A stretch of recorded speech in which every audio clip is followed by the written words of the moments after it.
Hello and welcome to episode 382 of the 21st Century Work-Life Podcast. My name is Pilar. I'm going to share with you notes from the book, How to Change, the Science of Getting to Where You Want to Be by Katy, Milkman.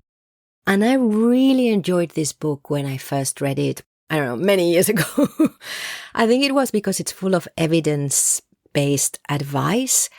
And even though I don't usually take a lot of that advice, it means that these ideas have been tested. You get to start to think about some of the advice you hear, whether it's true or not, whether you should follow it or not. How are the people who are in these studies different to you? How were the people in the stories different to you, similar? So a lot of the time, I don't know about you, but I read more of my philosophical development and my thinking expansion or my ideas expansion rather than for practical advice. You might be different, so you might get something from today's book as well. So anyway, if you have any suggestions or any questions, please let me know. I'm over at pilar@virtualnotdistant.com. Now today, just a little bit of a geeky note before we start. Normally, I have a PDF with all the notes that I've exported from my Kindle. And today I've gone into the Kindle app on the iPad. I know, this is my life. And I've looked at the notes and I really liked it because if I open up the notebook, I can very easily click on the note and go to the place in the book where the note is coming from, which is really helpful as you're doing something like this. I didn't used to do this because it used to be that you had to navigate between the notebook and the text, and that was too complicated. But anyway, I want to start with the last quote, of the quote that appears at the further end of the book. This is, achieving transformative behavior change is more like treating a chronic disease than curing a rash. If you take one thing from this book, I think it's this quote. And of course, it speaks to things taking a very long time. I think it also speaks to diagnosing the problem and understanding why we're changing in the first place. Otherwise, we're just putting little plasters along the way without really understanding what we're trying to change. When we're tackling lots of problems, we don't understand how deep we need to go sometimes to get the solution. So I just thought that is lovely. I'll read it out again. Achieving transformative behavior change is more like treating a chronic disease than curing a rash. I'm in the middle of just being immersed in the book, All the World's a Workplace, while I do the last edits, I hope. I was thinking, that's a really good quote to put in the chapter on transitioning from office-based to more of a remote setup. And then I thought, no, I can't put this in because actually it's a good quote, but talking about getting remote work into the organization as a chronic disease more than curing a rash. Anyway, you see where I am now at the moment. Right, I'm going to try and share some quotes with you, and then as I said, I'll go back to where the quotes are coming from to see if I can give you a little bit more context than maybe usual. So this comes in from one of the earlier chapters where the author is talking about how we see change. So she says that when she started to look into the topic, one of the earlier things she learned was that rather than perceiving time as a continuum, we tend to think about our lives in episodes, creating story arcs from the notable incidents or chapters in our lives. One chapter might start the day you move into your college dorm, the college years, another with your first job, the consulting era, another on your 40th birthday, and yet another at the start of a new year or millennium. This research helped us develop the idea that the start of a new life chapter, no matter how small, might be able to give people the impression of a clean slate. These new chapters are moments when the labels we use to describe ourselves, who we are, and what we're living through shift, compelling us to shift with them. And I really like this shift because, again, it's where my head is at the moment. I'm thinking, and I'm asking the reader to understand that even something like shifting from working in the office to working somewhere else, in the home, in a co-working, sometimes affects our sense of identity. As we said, who we are. We might be either shifting already, and that's why we decide to search for a new way of working, or having to make that shift can also change how we see ourselves. It might mean that the way in which we used to describe ourselves, that's not relevant anymore. It used to be we saw ourselves as a professional. But now if we are working from home and we're not dressed as a professional, maybe our identity suffers because of that.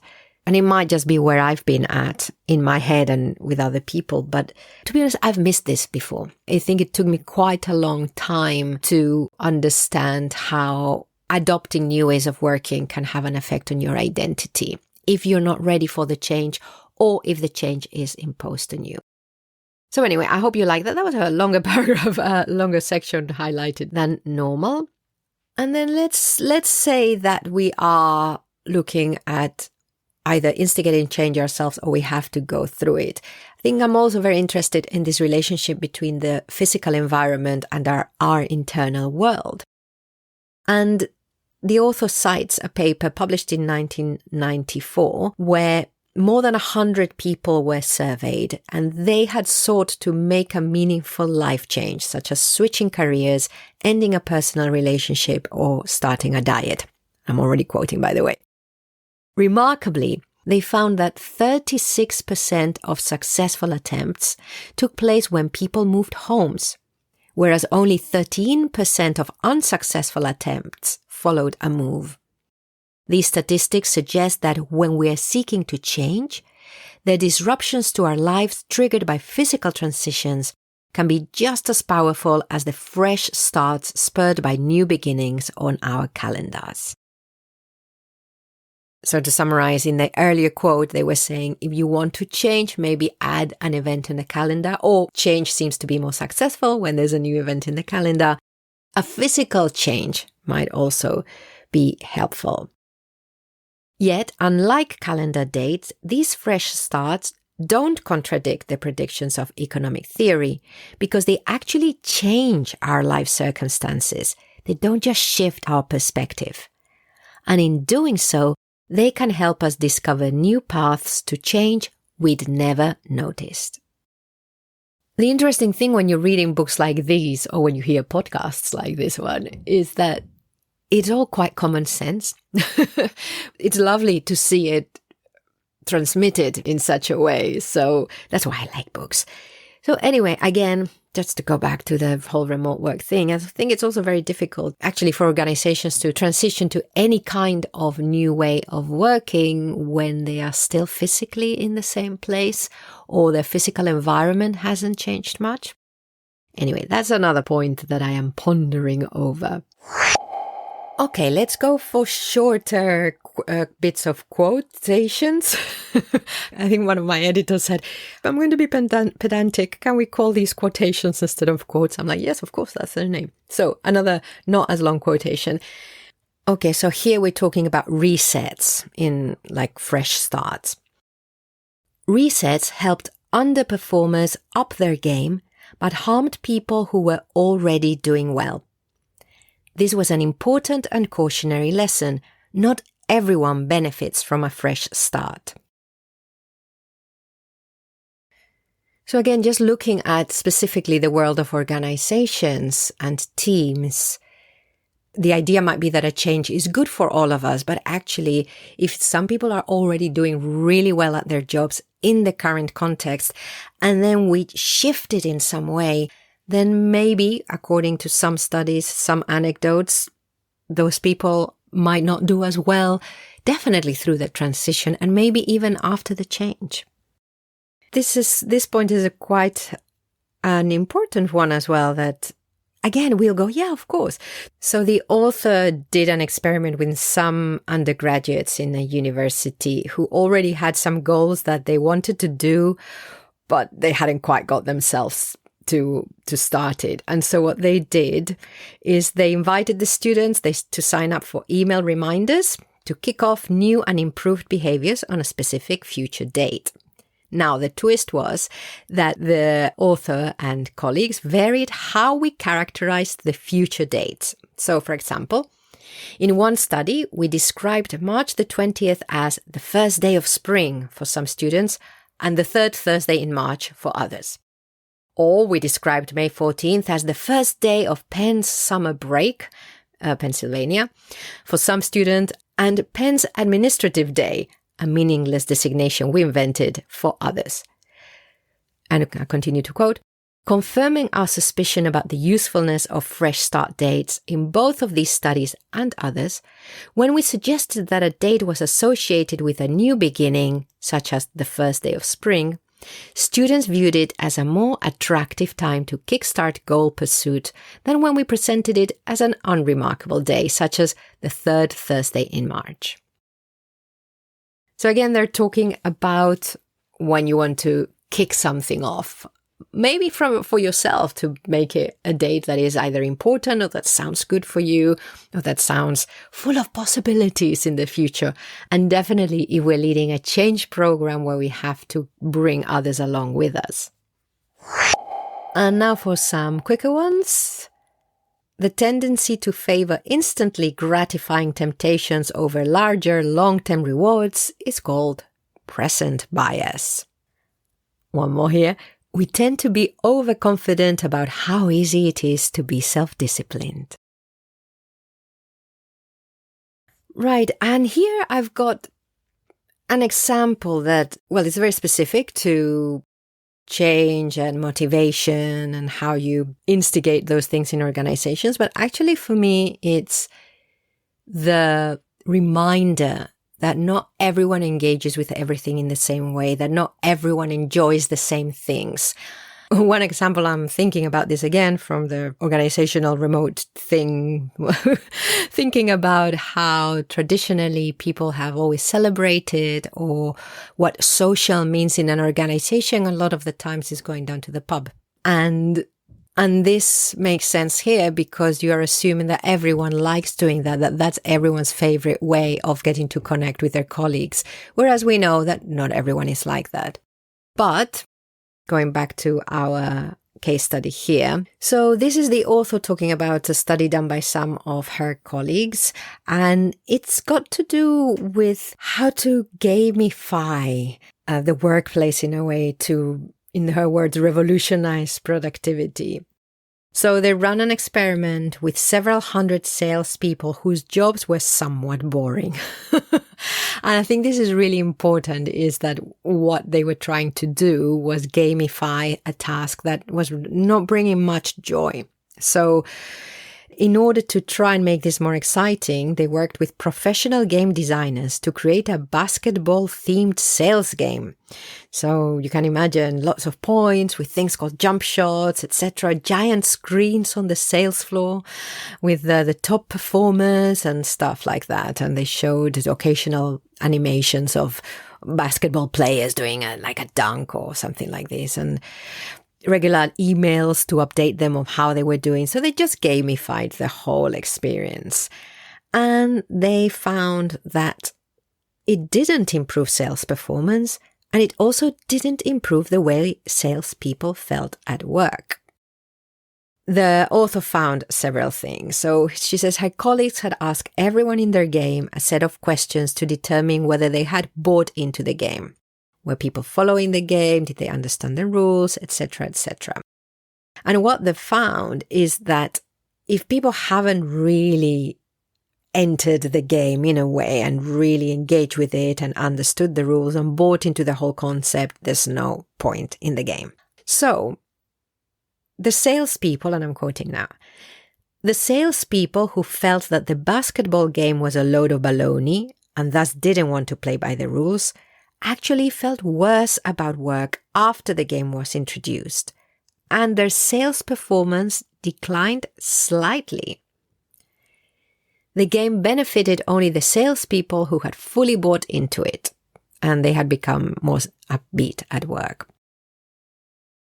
So the author's colleagues believe that the study highlights a common mistake companies make with gamification. Gamification is unhelpful and can even be harmful if people feel that their employer is forcing them to participate in mandatory fun. And here it is. It's this mandatory fun. So I think we can, I'm in a way taking a different angle to the book, which is very evidence-based. And I'm going, oh, you could also assume that.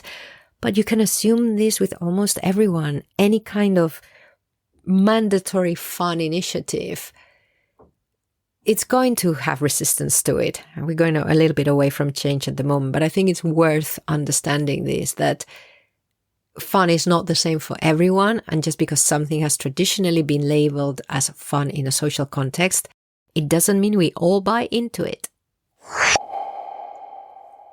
And now for some shorter ones which speak for themselves. Reminders work far, far better when we can act on them immediately. Being asked to give advice conveyed to people that more was expected of them, boosting their confidence. Unsolicited advice is often perceived as criticism. Our expectations shape our outcomes. So that's it for today. Maybe it's a little bit shorter than normal, but again, I read this book a long time ago and I think I probably want to come back to it because just rereading even these little bits, you can see that it's written lightly, it's interesting. If you like things that get straight to the point, then this is probably for you. How to Change the Science of Getting to Where You Want to Be by Katy, Milkman.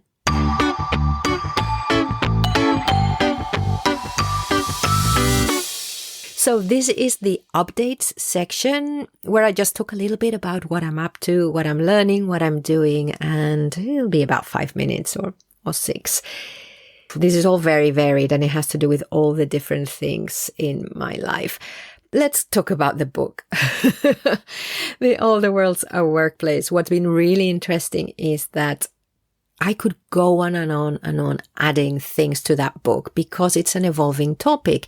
It looks at human nature. It looks at the workplace. It looks at change. It looks at this remote work versus office, everything. And even just going back to How to Change, the book we talked about earlier, or I talked about earlier, you can see I just picked up, oh, that's a great quote to put. Oh, that would be great. I now have decided that, well, one, I can't be adding things all the time. But two, that I've got to stay focused on the reader. And even coming back to what I've already written, I was like, why did I write that? How does that help the reader? I mean, something like really strange, not strange, but something quite silly, actually, or small. In the last chapter of the book, I introduce a theatre director. I know you have to listen to previous episodes to know more about the book, or you can ask me. So I introduced a theatre director and I said something like, oh, I've got all his books in paperback except one of them, which is in my Kindle. And I was looking at, so that's interesting. But given it's the last chapter of the book, do you really think the reader is going to be that interested in that detail? I'm really struggling because I want to tell the reader everything that's coming to mind, but of course you can't. So that's a good learning for me. It's a very good discipline, as is the discipline to have stayed with this project. And I don't mean finish it because I'm quite a finisher. I usually start something, I go with it, and then there's a point where I go, I'm not going to carry on, at which point I just stop, or I finish. I've written lots of books, but I've always had so many things on the go. And at the moment, I just so want to finish this book because I've got 2 others that are in the making, 2 that are waiting for me to start, and 1 that is just waiting. So 3 projects.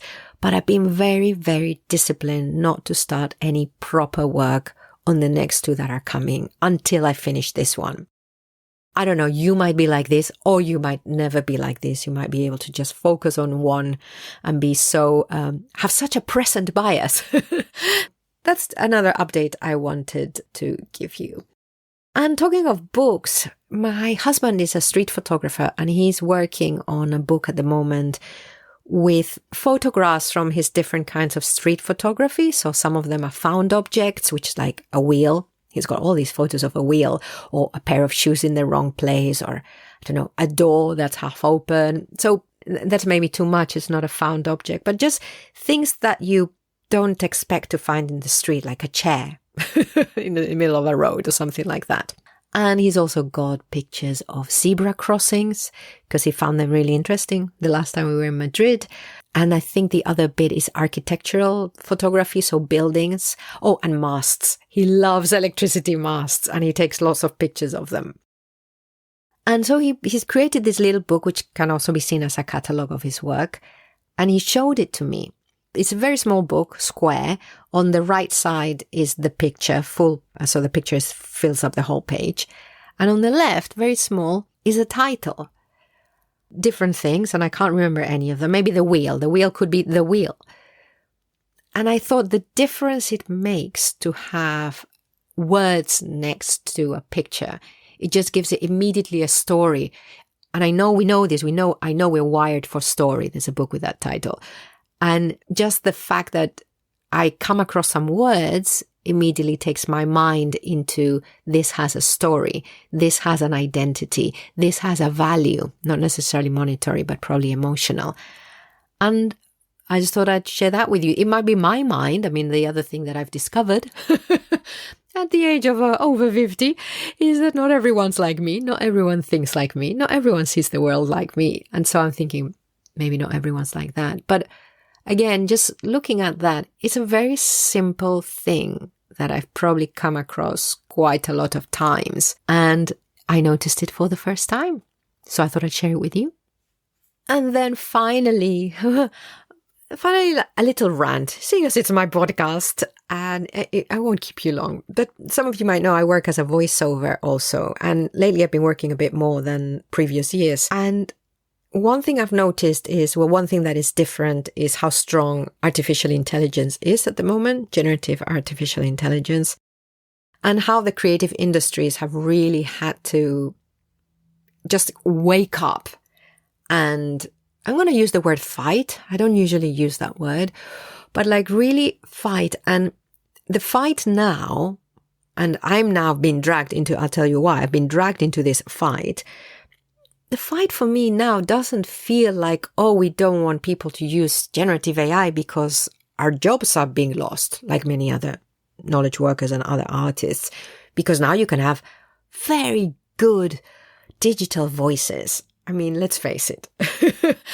I don't think they're 100% there all the time. For example, I think for audiobooks, there's still something missing. I've had a look myself at getting connection and disconnection in remote teams narrated by a bot. Or by a digital voice. And I wasn't convinced that it's there yet. But that's not the issue anymore. The issue is that now we have to make sure that our voices, after doing a specific project, are not being then used for something else that we didn't sign up to. And 10 years ago even, this didn't feel like an issue. Maybe it was and we just didn't realize it then. But a lot of the time when you do certain jobs, you are asked to give away the rights for those recordings. And you do say to the production company, you can do with this whatever you want, in whatever medium, forever. And you hope that the monetary compensation is enough for that. But, before I did sign some of those and go, well, whatever, the money's not bad and, whatever. But now we know. Now we know that if we sign away the rights, if you sign away the rights for, I don't know, a little narration for someone, a little narration for a corporate video, say, but you also sign away your rights, they can then use that for whatever. Without you being compensated or asked about. And even that is not the issue. The issue is that the practice at the moment, probably because of scale of organizations, is that, at least I've had this a few times with completely different kind of projects, completely different kinds of organizations at the other end, completely without having any evil intent, without really trying to exploit anyone. So just out of whatever. I don't know why this is happening. People help me. And it's that you're getting a brief for a job, and the job very explicitly says your voice is going to only be used for this. And then you get your contract, which is a release form for the copyright, and it doesn't match. The contract then says we can use this forever. And you go back and you say, hang on, these don't match. and they're not matching. And that's an issue. That is the issue. So I don't know if I'm preaching to the converted. I don't know if you care at all about this, but I think it's really interesting to know. And for everyone, it's very important to always read the small print, all those terms and conditions, because you might think you're signing up to something because that's what you've been told. And for some reason, I don't care at this stage, you're signing something that doesn't reflect exactly what you've been told it reflects. So I'm now stepping down from my soapbox and saying, life is good at this end. I am loving the voice work I'm doing, and I am loving the writing I'm doing, and I am loving the Pilates teaching I'm doing, of which I can tell you next time a bit more about that. And I hope that you have enjoyed this episode. I hope you enjoy reading your books, and do let me know if there's any books that you absolutely love and I can share them with other listeners. Pilar@virtualnotdistant.com. And now, wherever you are, whatever you're doing, have fun of the kind you like.